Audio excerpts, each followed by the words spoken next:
bakit ayaw mong ipatawag yung mga dating sundalo? Ang sagot niya, ayaw kong magkagulo dahil ma-involve ang mga sundalo. Oh. Eto naman, ikaw ba'y nakatitiyak na kapag hindi mo ipinatawag at sinarahan mo ang investigasyon, hindi tayo magkakagulo? Ba, parang kumukulong ano yan. Yung sikmura mo, di ba, yung kumukulong bulkan, Nelson? Oo. Yung kumukulong bulkan, pagka hindi mo na, may effusive eruption, may ano class, baka sumabog yan. Yung bang mga kababayan natin na naghahanap ng katarungan sa mga ninakaw na mga buwis na kanilang ibinayad, pawis, dugo nila. Oh. Pero Tumagilid na, sabi nga, tumagilid ang kapangyaman. nawala eh. Oh. Ikaw ba hindi nag-iisip na hindi tayo magkakagulo kapag hindi mo tinapos yung investigasyon? Pinutol mo yung kwento eh. Then, tsaka pag narinig mo kasi si SP Soto, talagang kung siya tatanungin, personally, ayaw niya ipatawag ang 18 dating sundalo. Oo, lahat naman sila ayaw eh. Ganun Alam ba? mo kung bakit? Iba bakit? Eh, nabanggit yung pangalan. Nabanggit Erwin Tulfo, nabanggit Tito Soto, bakit ka nga namang papayag, di ba? Papayag ka ba na mabugbog sa sarili mong Ganon. boxing ring, di ba? Pagbati po sa inyong lahat mga kababayan at mga mahal po naming taga-subaybay. Ako po si Jazz Vlog. Rekta na kagad tayo mga kababayan. Meron po akong ipapapansin lang sa inyo doon sa naging talakayan sa saganang mamamayan nitong mga nakaraang araw. Na-live po namin ito pero gusto ko lang pong meron akong kinuhang parte doon sa talakayan na yon, na kung saan ang pinag-uusapan dito mga kababayan ay tungkol pa rin sa investigasyon na hinahadlangan nitong chairman ng Blue Ribbon, pati itong si Senator Tito Soto na Senate President mga kababayan.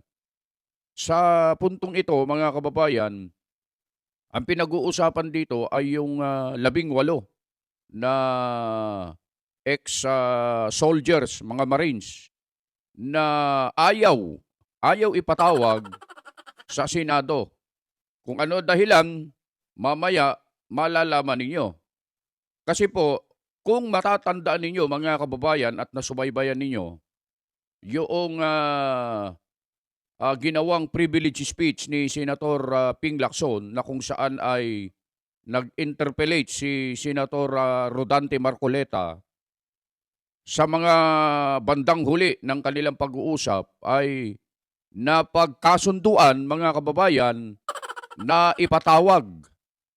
Pumayag na ipatawag ang lahat ng mga nabanggit na mga tao doon sa privilege speech ni Senator Rodante Marcoleta na kung saan ay dapat na maimbestigahan, matanong tungkol sa lalong paglilinaw tungkol dito sa nangyaring nakawan, paglilimas ng kaban ng bayan dahil dyan, di umano sa mga kickbacks ng flood control sa pamahalaan mga kababayan. Napakarami po yung mga binanggit ni Senator Marcoleta na mga tao na dapat sanang ipatawag pero hindi natin nakitang ipinatawag at walang ginawang hakbang para ipatawag ni Senator Ping Lacson bilang chairman ng Blue Ribbon. Kung meron man, bahala sila. Wala tayong magagawa kung hindi siya darating. Mga ganun ang tirada niya, mga kababayan. Dito, mga kababayan, nabanggit ni Senator Dante Marcoleta yung 18 Marines. Para sana, magkaroon ng pagkakataon na matanong itong mga ito dahil sa kanilang mga isinisiwalat ngayon na mga masasabi natin ito yung mga paratang ito eh. Kung hindi sana totoo ito mga kababayan, ganito lang naman yan eh. Kung ang lahat ng sinasabi ng mga 18 Marines, ex-Marines kung tawagin, ay hindi totoo at ikaw bilang isang senador ay isa sa mga na-mention na pangalanan doon sa affidavit nitong mga marinong ito, dapat ipatawag mo kung talagang hindi totoo ito. Ipatawag mo sa Senado para nang sa ganun ay matanong ang mga ito at kapag sila ay nagsisinungaling, meron naman pong kapangyarihan ang Senado para sila ay i-contempt at ikulong kaagad mga kababayan. Ganun lang naman po kasimple yan eh. bakit hindi ipatawag at natatakot na ipatawag ang 18 Marines na ito, mga kababayan? Napansin niyo po yun? Kung ikaw, halimbawa, napangalanan si Senator Erwin Tulfo, napangalanan si Senate President Tito Soto, at ang iba pa, kung talagang hindi totoo ito, mga kababayan, at ito'y gawa-gawa lamang batay sa kanila, ako, kung hindi totoo ito, lalong ipapatawag ko ito eh. Para nang sa ganon, ay mailantad ang kanilang kasinungalingan at meron silang kapangyarihan tulad nga po ng sinabi ko kanina na maikontempt sila. Pwede na silang doon pa lang sa Senado ay makulong na, mga kababayan. Pero nung sinabi ni Senator Marcoleta na ipatawag, etong si Senate President Tito Soto, mga kababayan, gumagawa ng paraan para nang sa ganun ay hindi makapunta o hindi maipatawag itong mga Marines na ito, mga kababayan. Pero, nag-yes na po si Senator Ping Lacson, mga kababayan, para matapos na ang gulo. Sabi nga ng Majority Leader na si Mig Subiri, para matapos na daw ang gulo, binulungan ako ni Senator Ping Lacson. Yes daw. Yan ang sabi niya. Pero, dito sa mapapanood nyo, mga kababayan, malalaman ninyo kung talagang yes nga ba yung sagot niya. Pinanindigan ba niya yung sinabi niya na yes? Totoo ba yon, mga kababayan? Ay, mas maganda, mga kababayan, panoorin natin ang video ito. Yung parte lang na yun na gusto kong i-share sa inyo. Para nang sa ganun ay lalo nating maunawaan at malaman, maintindihan yung ating pinag-uusapan, mga kababayan. Ito po video. Session suspended. Ayun. Nag-suspend. At nung pagbalik niya kahapon, Nelson, ay binalikan kung ipatatawag ba talaga ang 12 dating sundalo. Ano nangyari? Yes, ipatatawag. Pero kung kailan, hindi alam kung kailan. Ayan ang akala mo, Jen. Ba't may petsa na ba? Kung kailan ipatatawag? Ito. Ba? Matapos ang mainit na debate kahapon sa plenaryo, sinabi ni Senador Panfilo Lacson na wala siyang planong ipatawag Yun. sa susunod na pagdinig ng Senate Blue Ribbon Committee ang 18 ex-soldier. Pateka. Ang kahapon, hindi siya nagsalita, pero ang nagsalita yung majority floor leader na kino-quote, ang sinabi doon ng Senador Lacson na sabi, yes. Naku po. Nag-yes daw Yan ang akala ninyo. Ang sabi niya, hindi ka paniwala ang pahayag ng mga sundalo na yan. Baka dati na sinabi yan, baka walang bago ba yan? Bago ito, bakit ko ipatatawag ang mga sundalo? Kung maaari itong mag-udyok ng kaguluhan na posibleng magsangkot sa Armed Forces of the Philippines. Ba? Ano yan? May batayan ba? Hula? May shot ito? Ayun pala, may boses. Sige. Sabi So, ko sa'yo, bumawi. Teka lang, bumawi ba? Hindi mo natin narinig eh. Hindi, yun nga kahapon, pinapahagi ko. Ano sabi? Ang sumagot ay si Majority Leader Mig Subiri. Ano sabi ni Migs? Ang sagot daw ni Senador Ping Lacson, yes. Ipapatawag. Tinatanong siya, ayaw mo na ba? Sabi niya, yes. Hindi sila nagkaintindihan. Ayaw na sinabi niya, yung yes, ayaw na niyang magsalita. Ikaw na magsalita. Yes, ikaw na magsalita. Ay, hindi yung sinasagot yung papatawag o hindi. Ito, pakinggan mo yung sabi. Sige nga.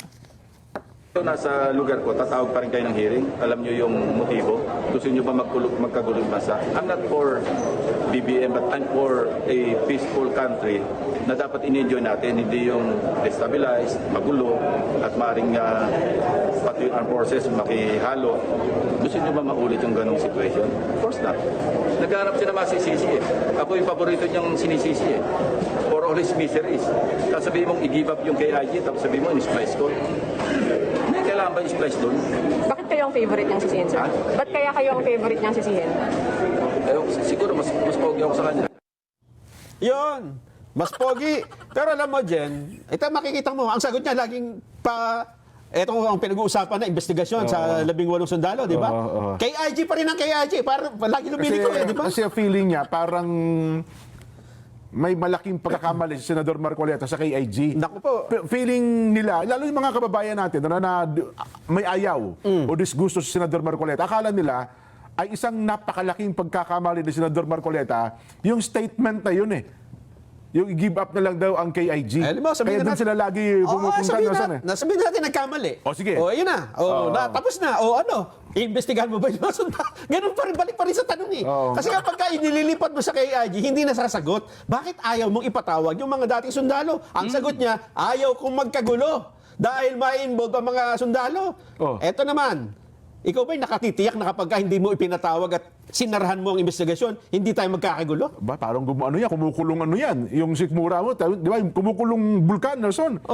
Yung kumukulong bulkan, pagka hindi mo na, may effusive eruption, may ano class, baka sumabog yan. Yung bang mga kababayan natin na naghahanap ng katarungan sa mga ninakaw na mga buwis na kanilang ibinayad, pawis, dugo nila. Pero Tumagilid na, sabi nga, tumagilid ang kabangyaman. nawala eh. Ikaw ba hindi nag-iisip na hindi tayo magkakagulo kapag hindi mo tinapos yung investigasyon? Pinutol mo yung kwento eh. At saka kahapon, na pagkasunduan na kung halimbawa man, na nagsisinungaling, isa man sa 18, at para bagang nag-aano na ng kaguluhan, pwede niyang ipakontempt. Pwede nilang, pag mo ituloy yan, ikaw ay nag-audyo ka ng kaguluhan sa bansa. Bilang mga senador at bilang mga honorableng tao, Nelson, nasa kapangyarihan nila yun. Bakit ko ipatatawag, sabi niya, ang mga sundalo kung maaari itong mag-udyok ng kaguluhan? Hindi, huwag tayong pumayag dyan. Sinisisi mo ako kasi mas pogi ako eh. Hindi, ikaw talagang sinisisi. Ikaw ang napagbubuntungan. Kasi ikaw ang chairman ng Blue Ribbon Committee. Pero balikan natin yung kahapon. Direct yung last part na lang. Iparinig ko kasi ang linaw ng tanong. Meron ba makukuha ba natin yon? Yung ipatatawag, tinatanong talaga, yung ipatatawag ba talaga? Hindi. May para bagang may pagtutol pa nga si Senate President Soto doon eh. May patatawag, di ba? Dahil sa may mga kaso May mga kaso daw, na isinampa. Pero rinig ba natin yun? Pero ito, Jen, ito ay mismo si Lacson na may sabi, ha? So, hindi pala? Hindi. Kasi yun nga kahapon eh. At Kung saka, babalikan natin. maring kahapon, pwede. Baka pag uwi niya, may kumausap, di ba? Hindi, parang kanina umaga. Kasi parang kanina, kailan lang ba yun? Hindi, kahapon ata yun, ambush interview pagkatapos ng hearing. Kailan ba ito? Parang kahapon pa Kasi yun. nakalagay dito, matapos ang mainit na debate kahapon, sinabi ni, mukhang kahapon ito. Kahapon lang yan, Kahapon parang din ba ambush ito? interview pagkatapos ng ano yan eh. Naglalakad sila sa plenaryo eh. Hindi, ibig sabihin, mas malinaw na talagang hindi sa papayag. Kasi kahapon pa ito. Hindi ba? Then tsaka pag narinig mo kasi si SP Soto, talagang kung siya tatanungin, personally, ayaw niya ipatawag ang Ayaw 18 talaga. dating sundalo Oo, eh. lahat naman sila ayaw eh. Ganun Alam ba? mo kung bakit? Ba bakit? Nabanggit yung pangalan. Nabanggit Erwin Tulfo, nabanggit Tito Soto, bakit ka nga namang papayag, di ba? Papayag ka ba na mabugbog sa sarili mong Ganon? boxing ring, di ba? Hindi, pero ako naman naniniwala, Nelson, sabi ko nga sa'yo, may kapangyarihan sila kung sa tingin nila, yung 18 na yon ay magsasalita ng hindi tama. Ang problema, Jen, kung hindi magsasalita ng tama, paano kung magsalita ng tama at nakita napakatibay ng ebidensya, paano mo ngayon sasabihin, contempt yan? Lalong, hindi ba? Lalo na silang Ganun mapapahamak. ba? Kasi mahalata mo naman kung pinag-iinitan lang o hindi, di ba? Sumakit ang ulo ko, Nelson. Wala. Akala ko pa naman, tuloy na kayo, buo na sa isipan ko. Yun ang akala ninyo. Nagpabili na ako ng maraming chuchurya. Walang schedule. Bagamat kahapon, Nelson, hindi nasabi kung kailan pa. Ang totoo nga, Bukas na eh. hanggang ngayon, wala namang susunod na Blue Ribbon Committee hearing. Wala nang schedule eh. Wala nga schedule, meron na nga report. Ibig sabihin ng report, tapos na. Uwian na, magsi-uwi na Ano kayo. pa lang daw yun? Drop pa lang, drop. Drop nga. Pero yan, drop, wala nang kasunod yan. Ice drop. Ice drop. Pirmahan nyo na yan. Teka naman, ba't naman ganun? Teka, parang may mali. Wala na. Hanggang dyan lang po ang kwento. Hindi, parang may mali. May Adrian mali. Bersamin, hindi papatawag yan. Kasi nabalita pa nga kahapon, parang kaninang umaga, baka rin patawag yung Adrian Bersamin, dati Executive Secretary Lucas Bersamin. Jojo Cadiz. Jojo Cadiz. Wala, hindi na yan. Hanggang dyan na lang po tayo, mga kababayan. Kasi, magkakagulo po eh. Magkakagulo kapag pinatawag natin yan. Bakit magkakagulo? Bakit Kasi na? malalaman natin kung sino mastermind. Di Ako naman, hindi kasi Nelson, pasensya na sa ating mga kababayan. Una, mga master, wala namang opisyal dito, master sergeant. Ito ba yung mga ranggo maliliit na ito? Magbubusod ba ng, sa tingin nyo, makakapag ano ito ng mga opisyales, mga general, kung sino-sino? Hindi ako naniniwala ng gano'n, Nelson. Di ba? Wala pang nag-lead ng isang kaguluhan sa bansa na isang master sergeant, technical sergeant, cabo, sargento. Wala, hindi ako. Ipatawag yan. Ipatawag yan. Ayoko, hindi ako papayag. Oo. Ipatawag mo na. Ang problema, Oo. siya po kasi talaga, di ba tinanong na natin ito? Oo. Meron bang ibang committee na pwedeng magpatawag sa 11? Hindi, ako suggest, ganito. Ipatawag yung 20 miyembro ng Blue Ribbon Committee. At magkaroon siguro ng tanungan, caucus. Nason? Yung 20, o kayo ay merong ganito ha, o may ganito. Payag ba kayo na ipatawag natin ang 12 dating sundalo? O 20 tayo, magbotohan tayo. At least doon malalaman natin sino ang bumoto ng oo tsaka hindi bumoto ng hindi. Di ba? Kasi collegial body yung Blue Ribbon Committee, hindi naman ang magpapasya lang yung chairman nga, Nelson eh. Ewan ko kung gagawin nila yan. Kasi sabi naman sa panig naman ng mga sundalo, willing sila pumunta eh. Di ba? Anytime daw ipatawag sila. Yun nga. Oh. Ako. Pinakamabuti mag-celebrate na lang tayo ng Women's Month. Ay, nako. Bilang Binit pa ulo mo. kumati bato ko eh.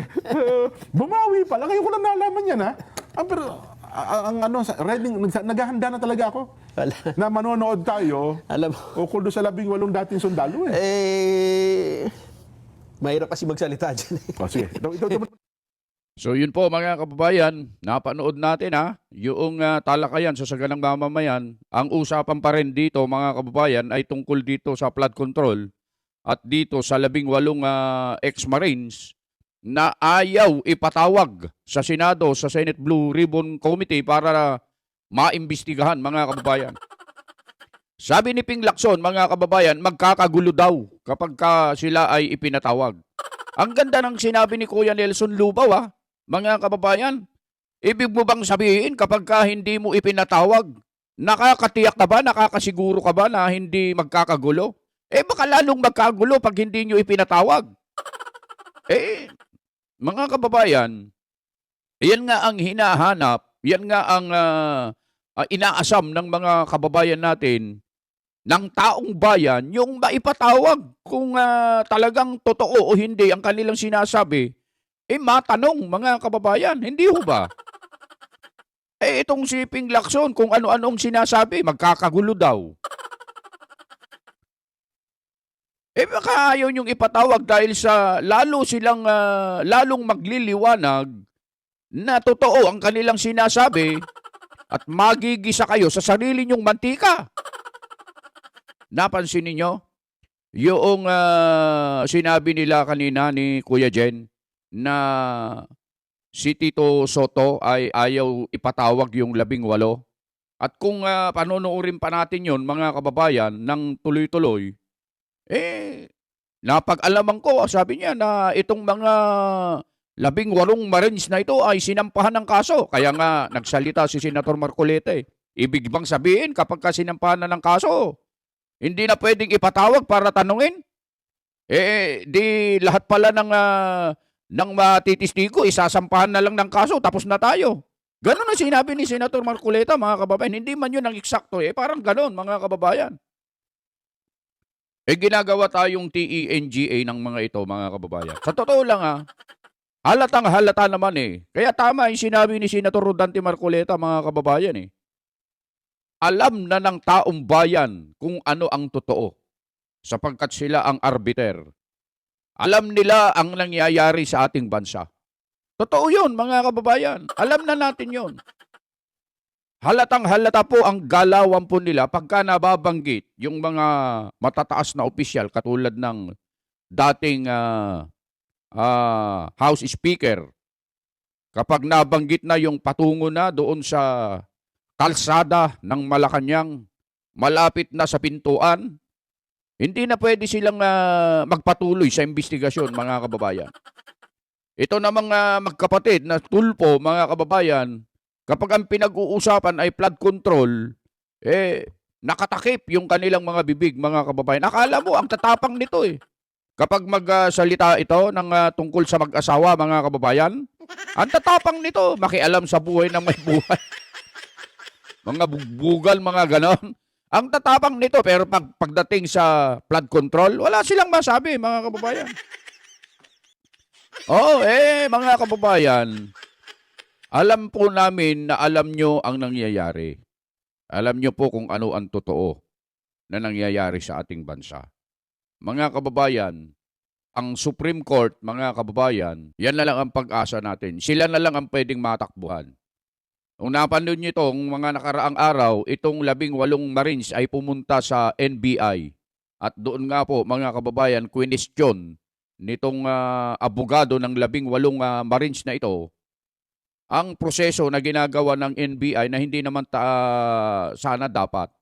Mantakin mo, ang gusto nila, isa-isa nilang ipasok sa tagi-isang kwarto yung 18 para tanungin. Kaya nga joint affidavit yung affidavit nila dahil joint yun, hindi naman isa-isa eh. Pagkatapos gusto mo, i-interrogate sila isa-isa sa tagi-isang kwarto, hindi sila sama-sama. Halatado po mga kababayan eh. Mga kababayan, yun lang. Na-share lang namin ito sa inyo dahil ang ganda po ng parte na yun eh. Sana po mga kababayan, nag-enjoy naman po kayo sa napanood ninyo kahit napakagulo naming magsalita mga kababayan. Pagpasensyahan nyo na po kami. Beno mga kababayan, yun lang muna sa ngayon. At muli po naming binabati ang ating mga kababayan Luzon, Visayas at Mindanao na patuloy po na sumusubaybay sa ating munting programa, lalong-lalo na dyan sa ating mga kababayan dyan sa abroad, mga OFW, lalong-lalo na po dyan sa Middle East, na medyo tinatamaan ng sigalot nitong mga bansa kung saan sila naroroon, mga kababayan, lagi namin sinasabi, ano man po ang inyong ginagawa, nasa man po kayo, lagi po kayong mag-iingat.